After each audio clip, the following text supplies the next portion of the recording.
warahmatullahi wabarakatuh. Saya dan kawan saya mengucapkan ribuan terima kasih kepada mereka yang sudi menonton podcast kami pada hari ini. Pada hari ini akan membincangkan topik yang viral pada masa kini di Malaysia. Tanpa melengahkan masa lagi, saya akan memperkenalkan host pada hari ini, iaitu saya sendiri, Muhammad Imin Farhad bin Al-Muhammad Mukmin, dan kawan saya Muhammad Amr Ali bin Daud. Kami akan membincangkan atau terokai topik yang viral pada masa kini, iaitu yang melanda di Malaysia, iaitu kepanasan yang terlampau di Malaysia pada masa kini. Oleh itu, saya akan memberikan kepada host kami iaitu email untuk menerangkan tentang poin pertama yang perlu kita terangkan. Okey, terima kasih Ali. Oleh itu, mari kita tengok dengan menerangkan subjek pertama, iaitu fenomena yang Malaysia alami sekarang. Kepanasan yang Malaysia alami pada masa kini adalah disebabkan dari beberapa faktor. Salah satunya, punca yang besar adalah kejadian alam semula jadi, atau lebih dikenali adalah perubahan iklim. Perubahan iklim adalah perkara biasa yang sering berlaku setiap setahun, tetapi perubahan yang berlaku pada masa kini adalah lebih serius daripada yang lain.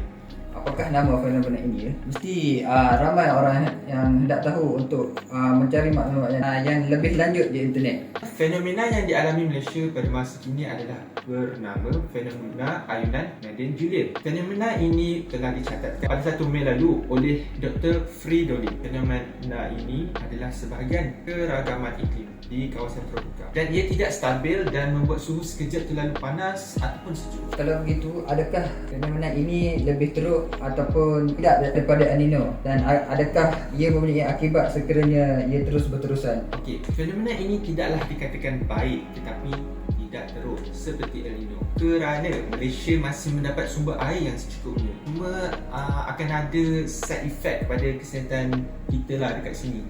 Untuk menjawab soalan kedua pula adalah, ya, sekiranya fenomena ini berterusan, ia akan membawa kepada perubahan iklim yang lebih teruk, iaitu fenomena El Nino. Fenomena El Nino ini adalah akan dijangka bermula pada Jun hingga Oktober tahun ini. Kalau begitu, bolehkah anda terangkan dengan lebih terperinci bagaimana El Nino ini boleh terjadi? Senang je. El Nino ini terjadi akibat pemanasan dan peningkatan suhu arus di lautan Pasifik yang disebabkan oleh pemanasan global, iaitu berpunca daripada pembakaran terbuka seperti di kilang, pembakaran secara skala kecil, pembakaran di kampung-kampung pula. Selain itu, penebangan hutan, pembakaran bahan bakar di kenderaan, kereta dan motor, dan soalan ini juga menyebabkan berlakunya penipisan lapisan ozon dan gas rumah hijau, dan ia akan berlaku kenaikan suhu di bumi. Alright, dengan itu semua penonton akan mendapat ilmu baru tentang fenomena yang berlaku di Malaysia pada masa kini. Dengan itu kita akan berhenti seketika dan kembali selepas ini.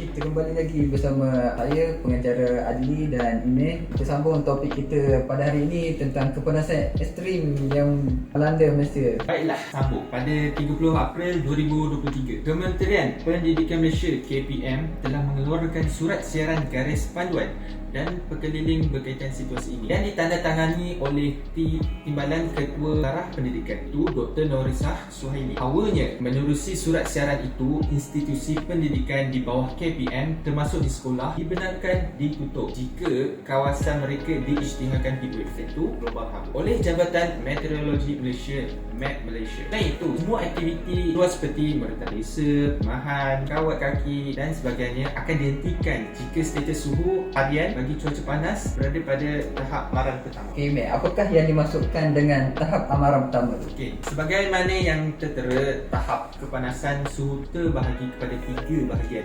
iaitu 1. Berjaga-jaga, lingkungan 35 hingga 37 darjah Celsius. Okey, tahap kedua pula, gelombang haba tu, lingkungan 37 hinggalah 40 darjah Celsius. Dan yang terakhir, tahap ketiga, iaitu gelombang haba ekstrim yang melebihi 40 darjah Celsius. Semua tahap ini akan diterapkan sekurang-kurangnya 3 hari berturut-turut. Saya juga ada terbaca bahawa penangguhan pembukaan sekolah atau lanjutan cuti susulan keadaan cuaca panas adalah tidak perlu, kata pensyarah Pusat Kajian Pendidikan dan Kesejahteraan Universiti Kebangsaan Malaysia ataupun UKM Anwar Ahmad pada April 30, 2023. Beliau sebaliknya mencadangkan agar pelajar diberikan kelonggaran untuk memakai baju T sukan yang bersesuaian ketika mengikuti sesi pembelajaran. Ini kerana penangguhan atau Bukan cuti hanya akan merencatkan proses pembelajaran dan mengakibatkan datang pelajaran tidak sempat dihabiskan. Menurut Anwar, pemakaian tali leher dan pakaian seragam sekolah bukan sahaja meremaskan, bahkan tidak sesuai ketika ini. Katanya ketika dihubungi oleh Esra Awani pada Ahad yang lalu. Okey, apa yang dikatakan juga adalah benar. Pihak berkuasa tidak boleh sewenang-wenangnya memberi cuti sebab ia kan menjejaskan sesi pembelajaran belajar. Jika ia dilakukan, sesi peperiksaan seperti SPM akan turut terjejas, lalu memberi impak dan kesan kepada pelajar-pelajar itu sendiri. Namun, kesihatan pelajar juga perlu diambil berat. Pihak yang ketiga seperti guru pelajar akan berasa risau akan kesihatan anak-anak mereka. Justru itu,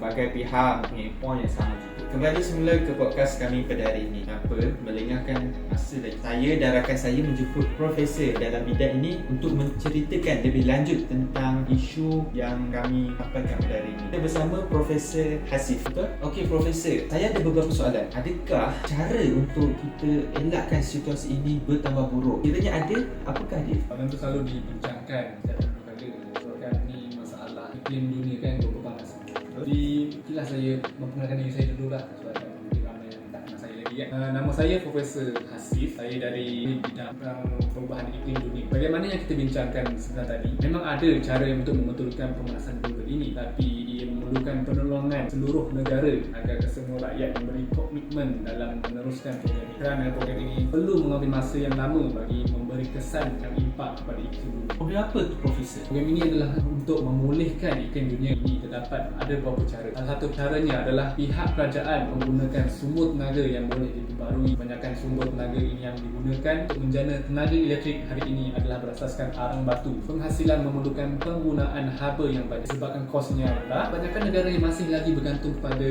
sumber tenaga yang menyumbang pada pemanasan global. Justru itu, pelbagai kajian dan perkembangan telah dilakukan oleh ahli bermikir dan pucuk pangkalnya. Pelaksanaan menggunakan sumber tenaga yang boleh diperbarui di sebuah negara bergantung kepada pembuatan polisi negara tersebut. Adakah ia berkait rapat dengan sumber seperti sumber air, solar, angin dan itu? Ya, benar. Tepat sekali. Walaupun program ini telah dijalankan secara besar-besaran di beberapa tempat, tapi ia masih tidak mencukupi sebagaimana yang saya katakan awal tadi. Seluruh negara haruslah bekerjasama bagi merealisasikan program ini. Sumber tenaga baru seperti tenaga solar, angin, hidroelektrik adalah sumber yang kekal dan mampu digunakan sepanjang masa tanpa menghasilkan sisa-sisa yang tercemar kepada alam sekitar. Misalnya, pemanasan global akan dikurangkan dalam kadar yang drastik di kebanyakan negara mengubah sistem sumber tenaga mereka kepada sumber tenaga yang boleh diperbarui. Namun Profesor, setakat penggunaan tenaga alam menjadi kan ia masih kurang dalam segi progresnya. Proses dunia untuk menjadi sejuk di asal tetap lambat. Oleh itu juga, program tersebut haruslah dijalankan tidak kira masa dan bajet. Sekiranya ia tidak dilakukan, pelepasan gas-gas yang berbahaya masih dilepaskan oleh penggunaan harian kita sebagaimana kenderaan, kilang-kilang dan lain-lain. Jika ia tidak disekat, walaupun sekali atau sehari, pengakisan lapisan ozon dapat dikurangkan dan peningkatan haba mendadak dapat dikurangkan.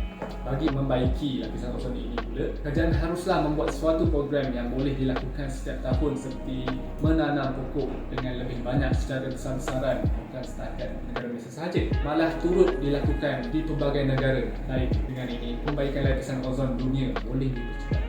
Jika begitu, bagaimana program ini boleh dijalankan? Macam-macam cara ia dilakukan ataupun sebagainya. Sebagai manusia, kita perlu sentiasa maju ke hadapan, tetapi pada alam baharu ini, kita perlu sedar dan menitik beratkan pelbagai aspek terutama alam sekitar. Justru itu, sekiranya sebuah pembangunan itu berlaku sehingga memerlukan pembalakan secara besaran dan penghapusan hutan, langkah alternatif perlu dilakukan dan dilaksanakan bagi mengganti sumber alam yang dimusnahkan. Oleh itu, penanaman semula di hutan-hutan yang terlibat dengan pembalakan perlu dijalankan dengan optimal dan bersama. Bagi penduduk yang kawasan bandar pula, berbagai alternatif seperti pertanian bandar yang membolehkan anda bercocok tanam di halaman rumah sendiri. Baiklah, dengan apa yang telah dikatakan oleh Profesor kita sebentar tadi, kesemua cara-cara bagi membantu proses membaik pulih pemanasan dunia ini telah dikongsikan sebentar tadi. Dengan ini, saya berterima kasih kepada Profesor kita yang berkongsi macam-macam ilmu. Tetapi, apa yang saya boleh sampaikan, kita ada ilmu, tapi bagaimana kita nak praktikkan? So, persoalannya apakah tindakan kita? Sama ada kita ini lakukan ataupun kita biarkan saja. Saya rasa setakat itulah podcast kami pada hari ini. Terima kasih kepada mereka yang sudi mendengar dan jangan lupa